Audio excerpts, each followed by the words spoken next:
Salam damai seluruh alam, salam damai semesta raya. Rahayu, rahayu, rahayu. Netizen yang budiman, jumpa lagi dengan saya, netizen Indonesia ataupun yang berada di luar negeri, yang di dalam negeri. Hari ini saya berada di kebun.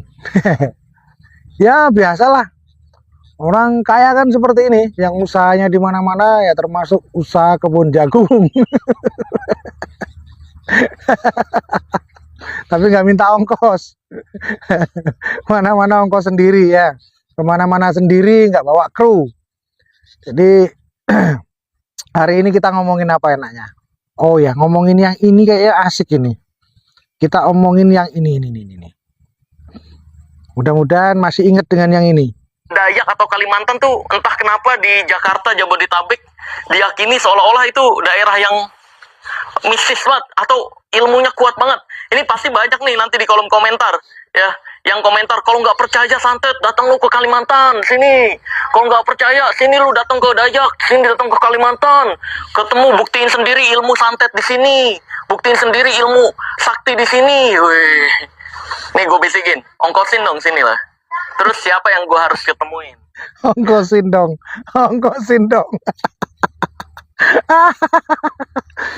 Jagoan ya, hebat. Tapi minta ongkos. Masa jagoan minta ongkos? Nggak ongkos sendiri? Ya kalau memang hebat, memang mampu ya, punya kemampuan, bisa mengedukasi, ya ongkos sendiri dong. Kan demi konten, kan ngisi konten, daripada kontennya gak ada yang ngisi. Dengan cara begitu, pembuktian sama dukun gitu kan ya. Harusnya kan ongkos sendiri, nggak minta diongkosin orang. Ini sebenarnya edukasi apa tukang palak? Edukasi apa preman? Modelnya kayak preman gitu, ongkosin dong. Lu katanya showroomnya di sana, di Solo punya usaha toko emas, kok minta diongkosin? Aduh, yang mana yang bener? Ini banyak bohongnya kayaknya si Bancet ini ya. Aduh, kasihan. Masyarakat Indonesia ini lama-lama jadi bodoh, ditipu sama anak ini. Dengan tayangan-tayangan, tontonan konten yang sok-sokan, sok arogan, ya, sok paten, sok hebat, sok paling edukasi, sok paling berilmu di Indonesia. Padahal banyak loh profesor, doktor, insinyur. Enggak tengil-tengil amat begitu ya. Terus pendukungnya itu bagaimana? Masa kalian tuh yang mendukung gitu, mendukung seorang edukator yang ahli mengedukasi, yang bisa mencerdaskan kehidupan bangsa sesuai preambel Undang-Undang Dasar 45. Kalian kok nggak mengongkosi? Coba open donasi gitu ya, patungan, kalian tuh pendukungnya, transfer ke bosnya. Ini bos, berangkat sono bos. Pendukungnya kok cuman tapping di media sosial, ngata-ngatain orang. Bener-bener deh, ini ngerusak moralitas bangsa. Anak kayak begini ngerusak moral, bener-bener. Jadi pendukungnya ini udah kurang ajar, nggak punya sopan santun dimanapun tempat, bahkan di dunia nyata. Bukan hanya di media sosial. Saya banyak menemui anak-anak muda, ya remaja-remaja yang sudah kurang punya etika terhadap orang yang lebih tua, terhadap orang yang ya istilahnya berpakaian budaya. Jadi dikata-katain, dukun, kalau nggak nipu ya cabul. Ya, dari mana sumbernya? Dari si Cecungu inilah. Cecungu ini yang banyak koar-koar di media sosial, menggiring-giring opini, ngata-ngatai orang lain, bahkan seorang pemilik pondok pesantren pun dihina-hina, dikata-katain, dibully-bully, diejek-ejek rame-rame. Seorang kepala desa pun ya, yang notabene menjalankan prosedur dalam memimpin desanya, untuk tata tertib desanya, dihina-hina, diejek-ejek. Seorang tua pun yang merantau keliling Indonesia dari pasar ke pasar, mengobati orang lain, hanya mengais sesuap nasi dari belas kasih orang lain pun dihina-hina, difitnah, dikata-katai sesuai dengan kapasitas otaknya. Ini kan sudah tidak bermoral, ya. Terus didukung oleh banyak orang. Apakah moralitas bangsa ini merosot hanya karena anak yang nggak pernah ikut penataran P4, yang nggak ngerti bagaimana pendidikan moral Pancasila? Kacau negara ini nanti lama-lama, dikendalikan oleh si bancet merah ini. Ini rusak lama-lama. Terus bagaimana generasi kedepannya, bagaimana? Mau jadi apa? Orang-orang berpendidikan yang di belakang dia, yang mensupport dia, yang mengerti hukum, yang mengerti yang lain-lain, kok tidak mengingatkan moralitas itu dijaga? Ini nggak bermoral, bener-bener nggak beretika. Aduh, kasihan banget. Karena kan kita mana nggak ada yang menyuntikkan untuk ini nih, untuk ongkos. Kecuali ada yang menyuntikkan ongkos, wah, baru enak. Baru kita ke sana nih, nggak punya ongkos, seret duit kita. Terus bolak-balik seret nih. Karena kan kita mana nggak ada yang menyuntikkan untuk ini nih, untuk ongkos. Kecuali ada yang menyuntikkan ongkos, wah, baru enak. Baru kita ke sana nih. Aduh.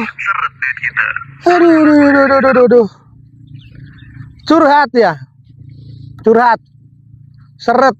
Nggak ada yang ngasih ongkos. Jadi harus diongkosin. Jadi netizennya yang bela-belain dia kok nggak ngongkosin tuh gimana? Kalian kan sudah dicerdaskan. Balas budi dong. Open donasi, donatur gitu ya. Galang dana, kasih ke bosnya. Melarat amat. Katanya pengusaha yang punya showroom, yang punya rumah di sana sini, ya, yang punya toko emas, punya villa. Lah kok, aduh, nggak malu apa, di mana naruh mukanya? Gimana malu ya, bedakan ya, pakai topeng, pakai bedak, gimana mau malu? Nggak punya rasa malu lah. Itulah, kalau star syndrome itu sudah menguasai seseorang, merasa dirinya adalah seorang artis besar, artis terkenal, ternyata hanya sebatas itu. Tidak pantas anak seperti ini berada di ruang publik yang berbicara kepada publik, sehingga merusak psikologi publik. Anak ini sakit sebenarnya. Kalau saya nilai sakit, betul-betul sakit psikologinya. Kacau dunia. Ternyata apa yang disampaikan Gus Samsudin melalui video ini, sebelum dia datang ke sini kan juga telepon ke saya. Kalau nggak mau saya serang, siapkan uang kayak gitu kan. Benar adanya, ya. Ternyata benar adanya dari beberapa video yang minta ongkos, seret segala macam. Dan ini awal terjadinya di Blitar, saya bisa menarik kesimpulan. Saya tarik kesimpulan bahwasannya dia tidak mendapatkan apa yang diinginkan, yaitu transferan mungkin, uang mungkin, dari seorang Gus Samsudin, sehingga dia emosi, dia marah, ya, dia berkonspirasi dengan si Prongos Tulungagung yang merongos itu, terus konspirasi dengan Serdadu, ya, mencari-cari, mengorek-ngorek sampai ke Ludoyo, ya. Ternyata untuk menjatuhkan Samsudin karena Samsudin tidak pernah mau memberikan donasi. Tidak pernah memberikan ongkos gitu loh. Ini kesimpulan saya seperti ini. Akhirnya sampai saat ini dia dendam, dia korek, dia kata-katai Samsudin, dia giring semua masyarakat untuk benci Samsudin. Karena apa? Apa yang dia inginkan di tempat Samsudin tidak terlaksana, tidak dia dapatkan, justru dipermalukan. Bapaknya ketinggalan, ya, diinterogasi di kantor desa, semua rencana persekongkolan terbongkar semua. Aduh, parah, parah, parah, parah. Terus begini, anak seperti ini masih mau dijadikan influencer, masih mau dijadikan tokoh yang menjadi panutan. Apa yang mau dijadikan panutan? Aduh, kacau, kacau, kacau, kacau. Kalau untuk memberantas dukun-dukun palsu, sekarang itu sudah banyak di masyarakat. Kemarin Pertapa, Persatuan Tabib dan Paranormal, wilayah Sidoarjo, Jawa Timur, laporan ke saya sebagai pembinanya, bersama tim advokasi, menerima laporan dari masyarakat bahwa ada yang indikasi ditipu oleh dukun. Dukun pengganda uang, ternyata bukan dukun, ternyata oknum pengganda uang, oknum penipu, bukan dukun. Nah, dengan beberapa alat bukti ya seperti ini. Iya, ya ini barang buktinya teman-teman ya. Kotak untuk mendatangkan uang ini sama pihak kepolisiannya ini. Oh iya, iya Pak masuk. Ini tersangka bersama pihak kepolisian teman-teman. Udah kita amankan ya. Oke guys, ini kita di polsek ya guys ya. Ini korban berkumpul. Ini saya bersama Komandan Tim Lapangan Investigasi Pertapa. Itu di video. Yang tadi ikut menggebuk-gebui ya. Ini korban di sini semua ya. Kita lagi buat laporan.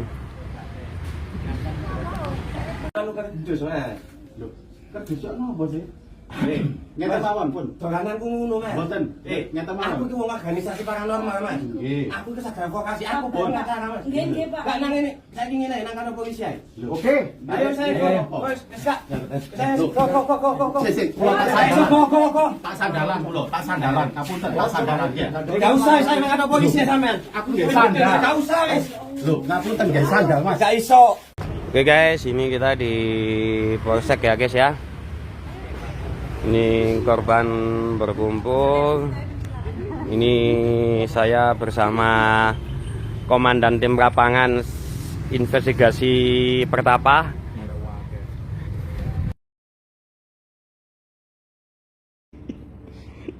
Guys, ini di kantor polisi ini guys ya.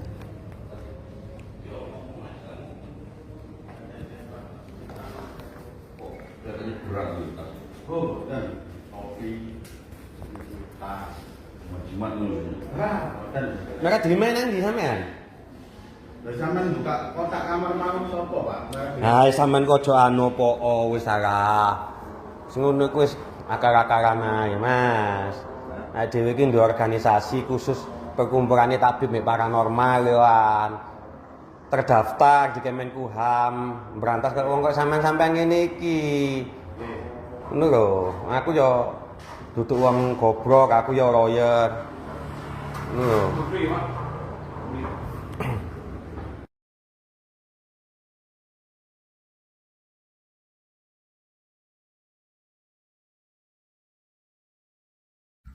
Nah, sekarang sudah berada di Polres Sidoarjo, sudah ditangani oleh SPK Polres Sidoarjo dan sudah ditahan karena memang mencukupi deliknya cukup sehingga ditangani oleh kepolisian dan direspon cepat karena ini memang pidana murni. Nah, terus kalau si Bancet ini kapasitasnya sebagai apa, lembaga apa, ya bernaung di bawah asosiasi apa, terus belajarkah tentang 4 pilar di DPR MPR, atau dia punyakah sertifikasi yang benar-benar punya kompetensi sebagai seorang praktisi dari Badan Nasional Sertifikasi Profesi. Kalau tidak ada, tinggalkan saudara-saudaraku, itu ilegal, tindakan yang ilegal. Bukan seorang praktisi yang punya kompetensi tapi melakukan berbagai hal yang begitu heboh seolah-olah dia paling pintar, paling benar, punya kompeten dan menggemparkan seluruh lapisan masyarakat Indonesia sehingga terpecah belah, saling membenci, saling mencaci melalui media sosial, bahkan di dunia nyata pun juga ada yang demikian, saling caci mencaci. Ini kan mengajari orang untuk tidak benar, mengajari perpecahan untuk di bangsa kita. Negara Kesatuan Republik Indonesia ini negara yang bersatu, punya azas Pancasila dengan 5 pilarnya, 5 pilar Pancasila itu. Salah satunya adalah persatuan Indonesia. Dia melakukan segala prakteknya di media sosial sudah tidak berperi kemanusiaan, melanggar sila 2. Efeknya dari apa yang dia lakukan merusak sila 3, yaitu persatuan Indonesia. Apakah yang seperti ini kalian tidak perhatikan? Apakah yang seperti ini kalian tidak berpikir? Dan jika keluarga, anak-anak Anda, keluarga-keluarga Anda yang menjadi korban opininya anak ini, bagaimana sikap Anda? Kasihan kan? Terus negara ini mau diobok-obok oleh anak kecil ini. Ya, negara ini mau dirusak pola pikirnya oleh si Bancet ini. Aduh, miris sekali, miris sekali. Aduh, tidak habis pikir mau dijadikan apa ini nanti masyarakat Indonesia ini. Hanya untuk kepentingan perut seorang Bancet merah ini melalui kontennya supaya laku tontonannya, dia berlaku seenaknya seperti itu. Dan kalian menjadi korbannya. Menonton, melihat, ya, tergiring oleh apa yang dia buat, memusuhi saudara kalian, memusuhi tetangga kalian, memusuhi teman-teman kalian di media sosial, saling baku hantam di media sosial. Terus di mana letak kerukunan kita ini dalam berbangsa dan bernegara?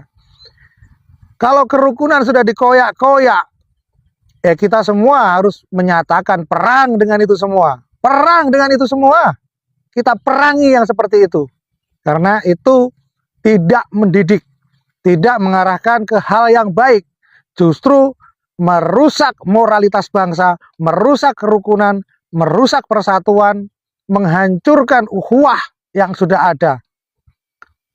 Saya rasa saudara-saudaraku semua semakin cerdas, semakin pintar, semakin punya skala-skala analisis sendiri dari melihat beberapa tontonan-tontonan yang saya buat, pemaparan-pemaparan yang saya sampaikan, dan bukti-bukti pembanding dari apa yang telah dia lakukan. Seharusnya tindakan itu kalian amankan keluarga kalian amankan saudara-saudara kalian di ruang lingkupnya masing-masing. Dari rongrongan bahaya laten, ini bahaya laten saya bilang. Memecah belah persatuan adalah bahaya laten. Tak ubahnya laten-laten yang lain. Kalau ini diteruskan, dibiarkan saja merajalela, habis. Bangsa ini akan terpecah belah. Hanya dari kelakuan seorang manusia cecunguk kecil ini.